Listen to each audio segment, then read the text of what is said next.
नमस्ते। अ,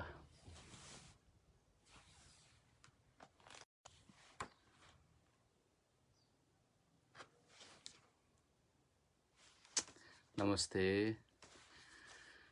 बिस्तारै साथीहरू जोडिनु हुँदैछ। नमस्कार सम्पूर्ण बालबालिका साथीहरूमा। नमस्ते नमस्ते भन्नुहुँदैछ। आज हामी सदा जस्तै आज पनि हामी कथाहरू सुन्छौँ।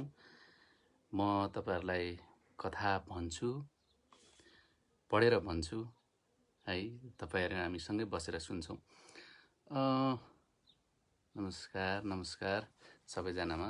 बिस्तारै साथीहरू जोडिनु हुँदैछ। मलाई राम्ररी नै सुनिरहनु भएको होला, मलाई आशा छ।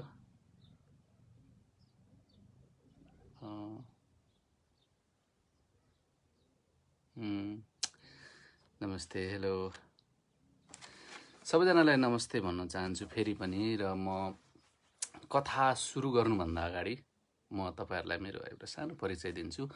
मेरो नाम चाहिँ दयाहाङ राई। म अभिनय गर्छु, म अभिनेता हो। र तपाईहरूलाई यसरी कथा सुनाउनु पाउँदा मलाई एकदमै खुसी लागेको छ। मलाई पनि कथाहरू एकदमै मनपर्छ र प्राय म कथाहरू पढिरहेको हुन्छु। मलाई बच्चा बेलामा चाहिँ सानो हुँदाखेरि चाहिँ नै मेरो आमाजीले मलाई थुप्रै कथाहरू सुनाउनुहुन्थ्यो।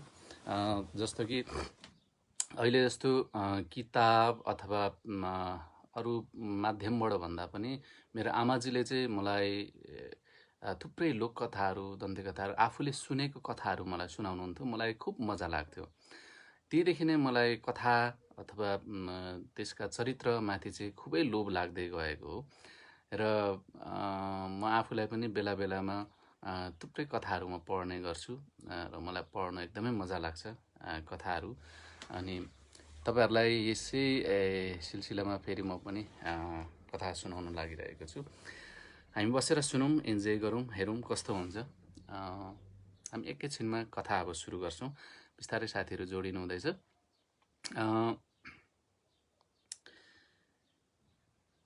मसँग केही कथाहरू छ, म तपाईहरूलाई त्यो सुनाउने कोसिस गर्छु। म कथा पढ्न र सुन्न अत्यन्तै मनपर्छ र तर पढेर सुनाउनुको लागि चाहिँ म त्यति पारा ल्याउँदिनँ होला। हेरौँ आज कस्तो हुन्छ है। ल अब सुरु गरौँ त है। अहिले जोडिनु हुने सम्पूर्ण बालबालिका साथीहरूलाई फेरि पनि नमस्कार भन्छु म। र आज मैले पहिलो तपाईहरूलाई सुनाउने कथा भनेको चाहिँ यो कथा छ, प्रेरणा र लालपिला। हेर्नुहोस्, प्रेरणा र लालपिला। यसलाई कथालयले हाउस अफ स्टोरिज कथालयले यसलाई प्रकाशन गर्नुभएको र यसलाई लेख्नुभएको छ दुईजना राइटरहरू, लेखकहरूले। रुमाना हुसैन जो पाकिस्तानका लेखक हुनुहुन्छ, बुद्धिसागर जो नेपालका। बुद्धिसागर मेरो साथी पनि हो। उसले राम्रो कविता र उपन्यासहरू पनि लेख्नु भएको छ। र अदिल उज जफरले चाहिँ नै पाकिस्तानको हुनुहुन्छ। यसलाई चाहिँ नै यसरी चित्र बनाउनु भएको छ। र आज सुरु गरौँ। प्रेरणा र लालपिला शीर्षकको यो कथा हुन्छ। नेपालको पहाडी गाउँमा प्रेरणा नाउँकी एउटै केटी थिए। नेपालको पहाडी गाउँमा प्रेरणा नाउँकी सानी केटी बस्थे। त्यस गाउँमा जाडोयाममा हिउँ पर्थ्यो। अहिले भने गर्मी लागिसकेकोले त्यहाँको हिउँ पग्लिसकेको छ। त्यसै बेला एउटा सुन्दर चरा प्रेरणाको आँगनमा आएर टुक्रुक्क बस्यो। उसका पखेटाहरू इन्द्रेणीका रङले झलमल्ल थिए। त्यस चराको नाम लालपिला थियो। यसरी त्यो दिन उनीहरूको भेट भएको थियो। लालपिला अझ टाढाको गाउँबाट उड्दै उड्दै त्यहाँसम्म आइपुगेको थियो। हिउँ परेको हेर्ने उसको ठुलो रहर थियो। उसले प्रेरणालाई आफ्नो मनको कुरा सुनायो। तर फेरि हिउँ परेको हेर्न पाउन त अर्को याम आउनु पर्थ्यो। सुन्दर चरा लाल पीला र सानी केटी प्रेरणा दुवै साथी बने। यसरी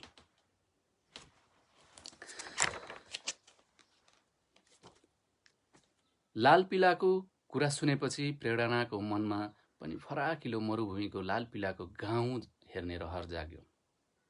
तर प्रेरणाको रहर पुरा हुनै सक्दैन, किनभने उसका गोडै चल्दैनथ्यो, ऊ हिँड्नै सक्दिनथ्यो। लाल पीलाले छिटो घर फर्किन चाहन्थ्यो। फर्किन लाग्दा लाल पीलाको मनमा एउटा अनौठो कुरा फुर्यो। लाल पीलाले प्रेरणालाई सुनायो, हामी दुवैको हृदय सफा छ, त्यसैले हामी मिल्ने साथी बन्यौं। सफा हृदयहरू एक आपसमा राम्ररी गाँसिन सक्छन्, अनि हामीहरू हृदयका हाम्रा आँखाको परसम्म फिजिएको मरुभूमि र हिउँले ढाकिएको सेतो पहाड दुईटै राम्ररी देख्न सक्छौं। तिमी मेरो हृदयले हेर्नु, म तिम्रो हृदयले हेर्छु। लाल पीलाले आफ्नो हृदयको सानो टुक्रा झिकेर प्रेरणाको हृदयमा राखिदियो र प्रेरणाको हृदयको सानो टुक्रा आफ्नो हृदयभित्र गाँस्यो।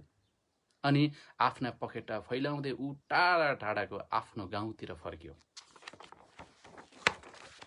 हेर्नुहोस्, महिनौं बितेपछि फेरि हिउँ पर्न थाल्यो।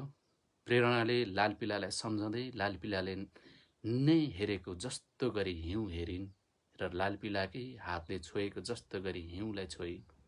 ठिक त्यही बेला तिर्खा र मरुभूमिको चर्को हपहपी खप्न नसकेर खस्न लागेको लाल पीलाले आफ्नो हृदय एक्कासी शीतल भएको अनुभव गर्यो। लाल पीलाले उत्तिनै खेर के थाहा पायो भने उता प्रेरणाले उसैलाई सम्झेर उसैका लागि भनी हिउँ छोइरहेकी थिए। लाल पीलाले एक दिन आफ्नो गाउँ हेर्दा हेर्दै मरुभूमिको तातो बालुवा छुँदै प्रेरणालाई सम्झ्यो।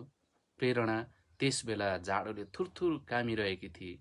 प्रेरणाले एक्कासी आफ्नो हृदय न्यानो भएको र त्यो न्यानो जिउभरि फिजिँदै त्यसले सिङ्गो जिउलाई नै न्यानो पारेको अनुभव गरी। उसलाई के कुरा पक्का भयो भने उता लाल पीलाले उसैलाई सम्झेर उसको गाउँ हेरिरहेको छ र मरुभूमिको तातो बालुवा आफ्नो हातले छोइरहेको छ। एक दिन लाल पीलाले नेपाल पुगेर त्यहाँबाट अरू मुलुकहरूका साथै सिङ्गो विश्वकै भ्रमण गर्न जाने निश्चय गर्यो। ऊ प्रेरणालाई भेट्न भने उसको गाउँतिर उडेर गयो। ऊ त्यहाँ पुग्दा प्रेरणा आकाशतिर हेरिरहेकी थिए। लाल पीला प्रेरणाको छेउमा उत्र्यो। आफ्नो विश्व भ्रमणको योजना सुनाउँदै उसले प्रेरणासित सोध्यो, तिमी पनि मसित हिँड्ने हो कि? हेर्नुहोस्, प्रेरणाले आफ्ना निर्धा गोडातिर हेरेर खुइया गर्दै लामो सुस्केर हाली। प्रेरणा लाल पीलाले उसको मर्म बुझ्यो र एकैछिन सोचेर भन्यो, आऊ मेरो बुई चढ। मेरा पखेटा कमका छैनन्, तगडा छन्। हामी दुवै मिलौं, हामी दुवै सँगै घुमौला। यसपालि हामी हृदयका आँखाले होइन, साँच्चैका आफ्नै आँखाले हेरौँला। मित्रताको अर्को नाम आँट र शक्ति हो। लाल पीलालाई आफू साँच्चै पहिले भन्दा बढी आँटिलो र बलियो भएको जस्तो लाग्यो। प्रेरणा खुसी हुँदै उसको बुई चढी।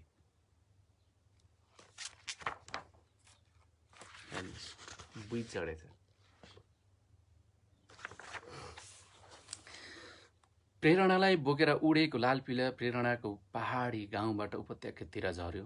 उपत्यका हेरिरहेकी प्रेरणालाई आफूले देखिरहेको उपत्यका कुनै नौलो कुरो देखिरहेको जस्तो लागेन। उसलाई ती सब कुरा कहिले हो कुनै तर उहिले देखिसकेको जस्तो लाग्यो।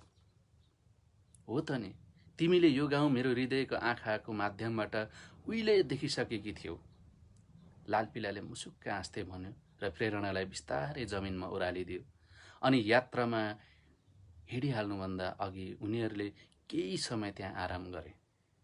प्रेरणाले उपत्यकालाई हेर्दै भने, मलाई लाग्छ यहाँ उहिले ठुलो जङ्गल भएको हुनुपर्छ, अनि यहाँ अनेक थरीका जनावरहरू पनि थिए होलान् तर अहिले ती रुख र जनावरहरू कता पुगे खै? लालपिलाले उसकी आफ्नी आमाले एकपल्ट उसलाई भनेको कुरा सुनायो। मानिसहरूले रुख र जनावरका साथी भएर तिनीहरूलाई पनि आफैलाई यत्तिकै माया गर्न थाले भने सबै कुरा पहिलाको जस्तै गरी फेरि धपक्क हुनेछन्, सबै कुरा फल्नेछन्, फुल्नेछन्। घुम्दै चार्दै उनीहरू पाकिस्तानको आकाशमा उडिरहे। उनीहरूले अग्ला हिउँका सेता पहाडहरू नागे, उपत्यकाका बस्ती नागे अनि मरुभूमि र नदीहरू पनि नागेर दक्षिणको समुद्रमाथि पुगे। समुद्रको टाढा टाढासम्म फिजिएको पानी र छाल देखेर उनीहरूलाई कसो कसो डर लाग्यो। त्यही बेला एउटा पिछट्ट राम्रो माछा पानीबाट फुत्त बाहिर उफ्रिएर प्रेरणालाई भने, म पनि तिमी जस्तै लालपिलाको बुई चढ्न चाहन्छु र यो संसार हेर्न चाहन्छु। के गर्ने माछी, तिमी पानीलाई छोडेर बाहिर बाँच्नै सक्दैनौ, प्रेरणाले सम्झाए। माछी, त्यसो भए तिमीहरू समुद्रभित्र आऊ न त, म तिमीहरूलाई पानीभित्रको विशाल संसार देखाउँछु, सानी माछीले भने। तर प्रेरणाले भनी, के गर्ने खोइ, त्यो पनि हुन सक्दैन। लालपिलाले उनीहरू दुवैजनाको कुरा सुनिरहेको थियो। उसले माछीलाई भने, अब त तिमी पनि हाम्रो साथी भयौ, किनभने तिमीसित पनि सफा हृदय छ। त्यसैले तिम्रो हृदयको सानो टुक्रा हामीलाई देऊ, हामी पनि आफ्नो हृदयको सानो टुक्रा तिमीलाई दिन्छौँ, अनि हामी तिनैजनाले एकअर्काको हृदयको आँखाले संसार हेरौँला। माछीले तुरुन्तै मानिहाल्यो। उसले प्रेरणा र लालपिलाका हृदयका टुक्रा आफ्नो हृदयमा गाँसिएर समुद्रभित्र पसे, अनि प्रेरणा र लालपिलाले पनि माछीको हृदयको टुक्रा आफ्नो हृदयमा गाँसेर अनन्त आकाशमा उडे। लौ, पानीभित्रको गहिरोमा बसिरहेको त्यस माछीले त त्यहाँबाट आकाशमा चरिरहेका बादलका टुक्राहरू र कावा खाँदै उडिरहेको पन्छीहरू देख्न थाली। उसले मरुभूमि र गाउँहरू पनि देख्न पाई। आकाशमा उड्दै गरेका प्रेरणा र लालपिलाले पनि समुद्रको गहिरो पिँधमा रहेका अनेक थरीका माछाहरू, जीवहरू र पानीभित्र उम्रेका बोट र बुट्यानहरू देख्न थाले। लालपिलाले प्रेरणालाई भन्यो, संसार हेर्न चाहन्छौ भने सबभन्दा पहिले राम्रा साथी बनाऊ, अनि साथीको हृदयका आँखाले तिमीले राम्ररी देख्न सक्छौ, सबथोक देख्न सक्छौ। यस्ता निर्धा गोडा भयो कि मैले यसरी संसार घुमुला र देखुला भन्ने कहिले पनि चिताएकी थिइनँ, प्रेरणाले आफ्नो गोडा देखाउँदै भने। संसार घुम्न हेर्नलाई बलिया गोडा हैनन्, सफा हृदय चाहिन्छ, लालपिलाले भन्यो। अनि तिमीसित त्यो हृदय छ नि त? प्रेरणाले खुसीले उफ्रँदै भने, त्यसो भए लालपिला, हामी अरू साथीहरू पनि बनाऊ न, हिँडिहालौँ न त। लालपिलाले आफ्ना पखेटा राम्ररी फैलाएर भन्यो, लौ त हिँडौ। धन्यवाद। तपाईहरुलाई कस्तो लाग्यो यो कथा? मन पर्यो होला? मन पर्यो भने पनि, मन परेन भने पनि मलाई कमेन्ट गर्नु होला, यो मन परेन भनेर। यो कथा थियो प्रेरणा र लालपिला, पहिलो कथा मैले सके। यहाँ हेर्न सक्नुहुन्छ। यसको लागि फेरि धन्यवाद। म तपाईहरुलाई अर्को पनि एउटा कथा सुनाउँछु, हुन्छ? अर्को कथा छ मसँग। यो कथा सुनाउँछु है त तपाईहरुलाई। भ्यागुताका साथीहरू भन्ने कथा हो यो। यसलाई चाहिँ नै लेख्नु भएको छ स्याली अल्सचुलर र बर्ट पोल्सन, दुवैजना डेनिस राइटरहरू हुनुहुन्छ। उहाँलाई यो नेपालीमा छ, तर यो अहिले चाहिँ यसलाई चाहिँ ट्रान्सलेट गर्नुभएको छ भिक्टर प्रधानले। र यो पनि कथालय हाउस अफ स्टोरिजबाट प्रकाशन भएको छ यो कथा।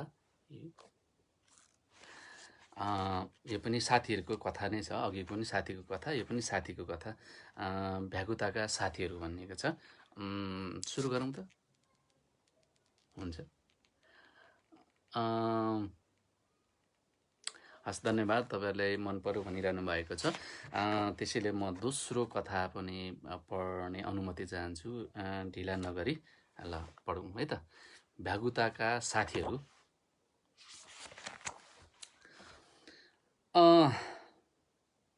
वसन्त ऋतुको बिहानै भ्यागुतो भमरा आउँछ कि भनेर पर्खेर ढुङ्गाको आडमा बसिरहेको थियो।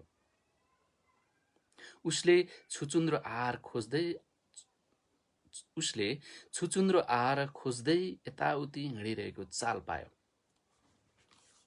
एकाएक छुचुन्द्रोको चोसो झरेका पातको थुप्रोबाट बाहिर निक्लियो। मेरो पेट मेघ गर्जेसरी गड्याङ गुडुङ गर्दैछ। म चाँडै भोकले मर्दैछु। ओहो, साँच्चै हो? आँखा झिम्काउँदै भ्यागुताले भन्यो। छुचुन्द्रो त अन्त जानै लागेको थियो। अचानक टक्क अड्यो। उसले आँखा झिमझिम पार गर्दै मोहित भएर ठुलो चिप्ले किरोलाई एकटकले हेर्यो। ऊ आफ्नो पछिल्तिर चिप्ले र्यालको डोब छोड्दै ढुङ्गाबाट झर्दै थियो। कति धेरै खाना, स्वाँ गर्दै छुचुन्द्रोले भन्नु। तर यो त मेरो लागि अलिक ठुलो होला। भ्यागुतोले हो भन्दै टाउको हल्लायो। चिप्ले किरो भलात्मै चालमा घस्रँदै गर्दै हेलो छुचुन्द्रोले चिच्यायो। हेलो छुचुन्द्रोले चिच्यायो। चिप्ले किरोले जवाफ फर्काएन। सायद त्यसले कान अलि सुन्दैन, भ्यागुतोले फुसफुसायो। बिस्तारै भन्यो। शुभ प्रभात चिप्ले किरो, ठुलो आवाजमा छुचुन्द्रोले भन्यो। शुभ प्रभात चिप्ले किरो, ठुलो आवाजमा छुचुन्द्रोले भन्यो। चिप्ले किरोले आफ्ना सिङ उचाल्यो। चिच्याउनु जरुरी छैन, म मजाले सुन्छु, धन्यवाद। ओहो, माफ गर, शुभ प्रभात चिप्ले किरो, छुचुन्द्रोले भन्यो। चिप्ले किरोबाट चिन्तित प्रतिक्रिया आयो। अज्ञानी, सङ्ख्येकिरो हो मेरो नाम। अचम्म मानेर छुचुन्द्रोले भन्यो। सङ्ख्येकिरो? तिमीले सायद मलाई साधारण बगैँचे चिप्ले किरो ठानेको होला, अथवा घोगी, चिप्ले किरोले तिरस्कारको भावमा भन्यो। ओ होइन, अनि म सोधु, के भनेर म तिमीलाई सम्बोधन गरौँ? म छुचुन्द्रो हुँ, छुचुन्द्रोले भन्छ। बस त्यति हो? मात्र छुचुन्द्रो? सङ्ख्येकिरोले निराशापूर्वक लामो श्वास लियो। अनि उसले सिङ भित्र घुसार्दै र कोल्ट सफुटको पाततिर घस्रियो। छुचुन्द्रोले पाइला घिसार्दै उसको पछि लाग्यो, किनभने उसले भर्खरै केही सम्झेको थियो। हो, वास्तवमा म बामन छुचुन्द्रो हुँ। साँच्चै हो? बामन छुचुन्द्रो? भ्यागुतो फुसफुसायो। के यो साँचो हो? छुचुन्द्रोले गजक्क परेर हो भन्ने सङ्केत गर्दै टाउको हल्लायो। सङ्ख्येकिरो अडियो। त्यसो पो ठिक छ नि त, त्यसो भए शुभ प्रभात बामन छुचुन्द्रो। कि बामन छुचुन्द्रो हुनु ठुलो सम्मान हो र? भ्यागुताले सोध्यो। छुचुन्द्रोले फेरि टाउको हल्लायो र घमण्डका साथ आफ्नो चुच्चे नाक माथि हावातिर तिर्सायो। अनि म थाहा पाउन त तिम्रो साथीहरूको जमात कस्तो हो? ओ, त्यो केवल भ्यागुतो हो, छुचुन्द्रोले भन्यो। भ्यागुतो केही बोलेन। सङ्ख्येकिराले आफ्नो सानो मुख खुम्चायो। भ्यागुतो? मात्र भ्यागुतो? भ्यागुतोले हो भनेर टाउको हल्लायो। ऊ सदा भ्यागुतो मात्र थियो। उनीहरू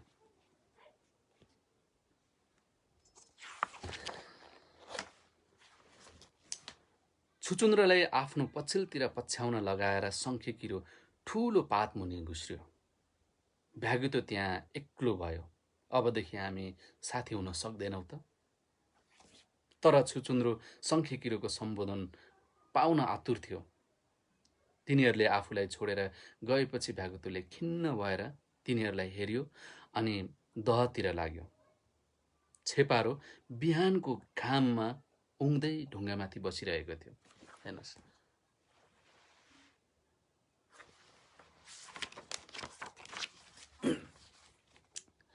शुभ प्रभात छेपारो, खिन्न हुँदै भ्यागुतोले मसिनो आवाजमा भन्यो। शुभ प्रभात छेपारो, तिमी पनि सायद छेपारो मात्रै होइनौ होला। तिमी पनि सायद छेपारो मात्र होइनौ होला नि। के रे? हाई काट्दै छेपारोले भन्यो। हो, म खासमा धर्के थोप्ले छेपारो हुँ। अनि धर्के थोप्ले छेपारो आँखा चिम्ल्यो र फेरि निदायो।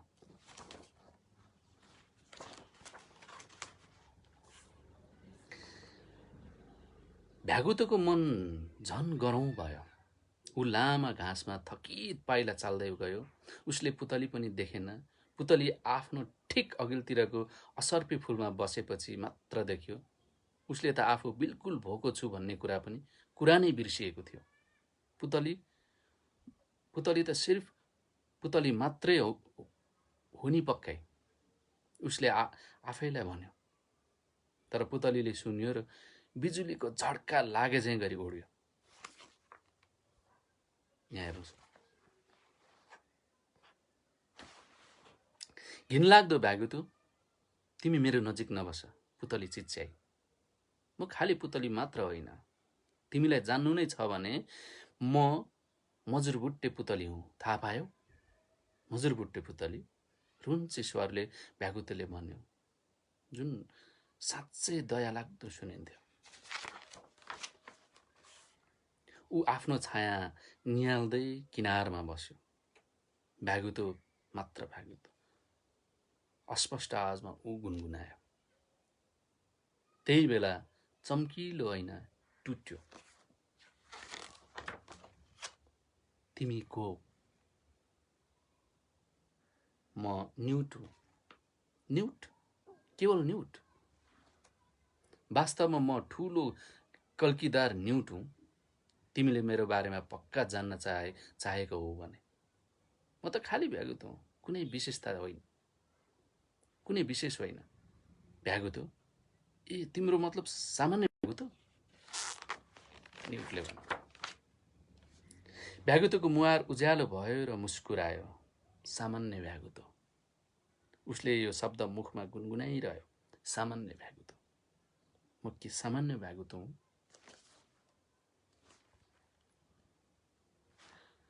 कि सामान्य भ्यागुतो हुँ? हो, तिमी पक्कै सामान्य भ्यागुतो हौ, न्युटले भन्यो। कुनै बखत तिमी चेपागाँडा थियौ, पछि सामान्य भ्यागुतो भयो। भ्यागुतोले एउटा आँखा चिम्ल्यो र त्यसबारे सोच्न थाल्यो। चेपागाँडा, सामान्य भ्यागुतो। उसलाई यो मन पर्यो। तिमीसित कुरा गरेको राम्रो भयो, उसले भन्यो र कुद्दै शङ्खेकिरोलाई निहाल्दै छुचुन्द्रले कोल सफुटको बोटमुनि उभियो। तर शङ्खेकिरो खपटाभित्र छिरिसकेको थियो र ढोका बन्द गरिसकेको थियो।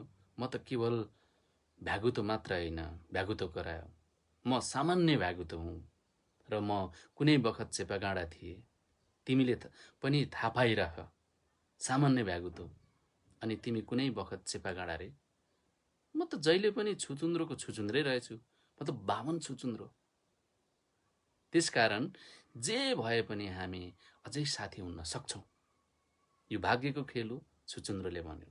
किनभने यो शङ्खेकिरो भए पनि यससित कुराकानी गर्नु रमाइलो छ।